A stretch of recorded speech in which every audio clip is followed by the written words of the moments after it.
जब मैदान जंग बुलाता है तो हजरत उकबा बिन नाफे 80,000 रूमियों के मुकाबले पे 10,000 का लश्कर लेकर निकल आते हैं। जंग लाजिम हो तो फिर लश्कर नहीं देखे जाते।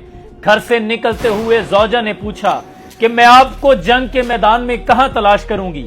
तो हजरत उकबा बिन नाफे ने फरमाया, या रूमी सरदार के खैमे में या फिर जन्नत में मुलाकात होगी। याद करें जब खैबर के दरवाजे पर मरहब ने हजरत अली के मद्दे मुकाबिल आकर कहा था कि पूरा खैबर जानता है मेरा नाम मरहब है, तो मौला अली करमला वजहुल करीम ने फरमाया था, अन्नल्लज़ी सम्मतनी उम्मी हैदरा, मेरी मां ने मेरा नाम हैदर रखा है। याद करो जब दजला के किनारे हजरत साद बिन अबी वकास ने ईरानियों के खिलाफ लश्कर उतारा था तो आपके पहुंचने से पहले उन्होंने दजला के सारे पुल तोड़ दिए।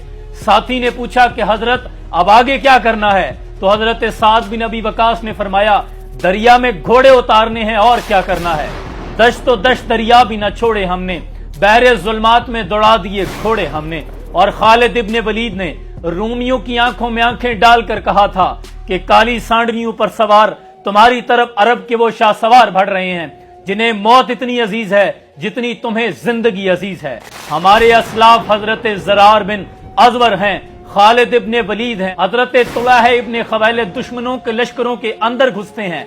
हरावल दस्ते को क्रॉस करते हुए सरदार के खेमे में कॉन्फ्रेंस जारी है और मजलिस के दौरान आप सरदार के खेमे की रस्सियां काटकर उसी के घोड़े पर सवार होकर उन्हीं का एक बंदा उठाकर खालिद इब्ने वलीद के रूबरू पेश कर देते हैं। हमारे असलाफ सलाहुद्दीन अयूबी हैं, यूसुफ बिन ताशुफीन हैं, नूरुद्दीन जंगी हैं। ए उम्मत मुस्लिमा, पूरे आलम कुफर को बता दो, अगर हम पर भी जंग मुसल्लत की जाती है तो फिर फलक को पढ़ा कभी दिल जलों से काम नहीं, अगर ना आग लगा दें तो दाग नाम नहीं। उम्मत मुस्लिमा की माएं बांझ नहीं हुई, आज भी उन्होंने वो शेर अपनी कछारों में पाल रखे हैं जो कुफर की आंखों में आंखें डालकर कह सकते हैं कि मर जाएंगे जालिम की हिमायत ना करेंगे, आहरार कभी तर्क रिवायत ना करेंगे, और अगर तेरे नाम पर जंग हो गई तो मुझ जैसे बुज़दिल भी पहली सफ में खड़े मिलेंगे।